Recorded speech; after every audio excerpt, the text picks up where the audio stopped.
Hello and welcome to the transcription explanation of these two designs. They were both done using this key here, which is a key to Loren Sherman's script. And what's really neat about this script is you can make the same word or phrase look two very different ways. So these two designs actually say the same exact thing. And I'll go ahead and show that to you as I point out how both of these designs translate. So, first things first, let's talk about word order and sentence structure. Yay! So you read this script like a time traveler, going backwards in time. So if we imagine each sentence like a clock, you start at the bottom of it and then go counterclockwise back in time. So this is the start of this sentence. But if we have a linear sentence, we read from the left to the right. First of all, that makes sense because most people are used to reading left to right, but also if you imagine an infinitely large clock, if you start at the bottom of that and then go counterclockwise, you'll just be going from the left to the right. So that's why you read linear sentences left to right. So here's our first word here, and here's our first word there. But before our first word, there is a little line. And this little line doesn't attach to any of the words. It's just on a sentence circle, which there isn't a true sentence circle on the linear design, so you just add little brackets or make a line going around it. Doesn't matter. So long as it doesn't end on a letter, you're good.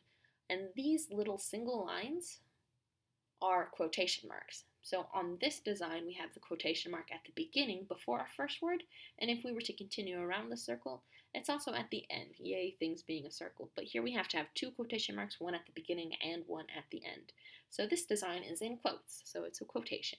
And here is our first word, and the very first letter of it is here. So if we look at our word circle here, our stem, our letter stem, is on the line of that word circle. And it's like a bite taken out of a cookie, so a shallow divot stem. And that means that our letter's somewhere in this row. Now I'm going to figure out the modifiers. So we'll follow along that line and we'll count every line that ends on it. So this is a thick line that ends on it. This thin line ends on it, and this thick line ends on it as well. So even though this thick line connects up to itself and is kind of like a little arc, a pretend circle here, it's just the line modifiers on this letter S, because it's got 3 line modifiers and is a shallow divot. Now this one has 1, 2, 3 line modifiers as well. This one passes through it, so you don't count lines that pass through letters. You only count lines that end on the letters. So 3 lines on that S as well. Okay, so the first letter of this word is here, and it's an S, and this is an S as well. Even if we start at the bottom of this, it looks like this might be our first letter, but it's not actually one of these letter stems. So if it were in this position on the word circle, the only one it could be that actually doesn't touch the line is this stem, but it's not a complete circle. It's got little chunk taken out of it, so it can't be this stem. So yeah. Here's our first letter, it's an S, and then we have a little circle. And little circles are vowels. So in this design, it's really easy to see all the vowels because I made them all the same size. This one's a bit trickier to see all the vowels. Even though they're smaller than the consonants, they vary in size a little bit, and that's okay so long as you can noticeably tell what is a vowel and what is a consonant. But this is a vowel because it's one of the smallest circles in the whole design, and it's got a line going towards the center of the word. So not the center of the sentence, but the center of the word circle determines what vowel it is, because I's have a line going towards the center of the word, and U's have a line going away from the center of the word. So this is an I because it's going towards the center of the word circle. It doesn't have to be exactly towards the middle. It's so long as it's more towards the center than towards the outside, you're good. So here's the I here, and there's the I there. And then our last letter is a circle inside the word circle with 2 dots. And this is pretty small for a consonant, one of these guys. But because it has dot modifiers, we know it has to be a consonant. Because no vowels have dots, they only have lines or nothing on them. So these 2 dots have to go somewhere, and that somewhere makes it a K, because it has to go on this consonant stem, making it a K. So this is the letter K, and this is the letter K here with 1 and 2 dots, and again, lines that pass through don't count. So our first word is spelled S-I-K, and if you're familiar with the quote, you'll know that it's actually spelled S-I-C. But because the C in this script is phonetically swapped, if it's anything other than a proper noun or an acronym, you use the letter K or S instead of the letter C based on what sound the C makes. So because this C goes K, you use the letter K, which is the 2-dot circle inside the word circle letter. So S-I-K, S-I-K. Cool. I'm going to go a bit faster for these next few words since we figured out how to read one word. So here's our next word circle. Here's our next word circle here. Bottom here, bottom here. First word is a circle inside the word circle stem, and it's got 3 line modifiers ending on it. 1, 2, 3, and 1, 2, 3. And it has a vowel inside it. If there's a vowel consonant team, you read the consonant first and then the vowel. And the vowel has a line going outwards, away from the center of the word circle. So this is a U.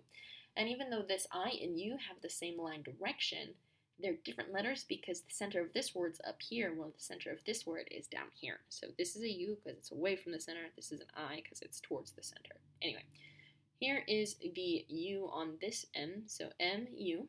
And then we have an N, 1 line, circle inside the word circle. And then we have a deep divot. This is a deep divot shape with 1, 2, 3 dots, making it a D. Here's the deep divot, 3 dots there. And then a U, line radiating outwards, U. And then our last letter is a shallow divot with 1, 2, 3 lines. Even though there's dots nearby it, these dots are much closer and more obviously oriented with this word and letter than this one. Plus this one has lines on it, 1, 2, 3 lines. And you can't have both lines and dots, so this has to be the S, shallow divot, 3 lines, as well as this is the S here with 1, 2, 3 lines. So M-U-N-D-U-S and M-U-N-D-U-S. And then our next word here, bottom, starts with the letter K, 1, 2 dots on a circle inside the word circle. Same thing here. First one is here, 1, 2 dots, K. And then we continue around. Here's a shallow divot with 1, 2, 3 dots, making it an R. 3 dots, shallow divot, R. And then 1, 2, 3 on this R. Then an E on the line of the word circle, just like that E. An A outside the word circle, just like that A. And then a T, shallow divot, no modifiers. Another U. These two U's are very obviously the same letter. Same thing here. It makes kind of a nice rays of sun kind of a feel, I think, like the rays coming down from the top. Also fits with the quote. Anyway, U, and then our last letter here, shallow divot, 1, 2, 3 lines, S. Shallow divot, 1, 2, 3 lines, S. And then our last letter starts with an E, just like that E. Here's the E there, just like that E. And then we have a shallow divot with 1, 2, 3 lines. It's important that this line is broken here, showing that this is another quotation mark and not part of the word circle. It doesn't really matter here because we have a nice little overlap. So E, S, S, and then a T. And here's the T with lots of lines passing through it, but none of these lines end on it, so we're all good. So E-S-T. So yeah, here we have our quote. So S-I-C, except swap to a K. So S-I-C, M-U-N-D-U-S, C, except it's a K, C-R-E-A-T-U-S, E-S-T.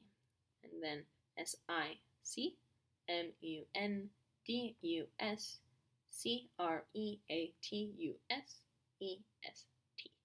So yeah, these two say the same thing, and yeah. I don't speak Latin. It's a Latin quote. I would read through it, but hey, I would mispronounce it.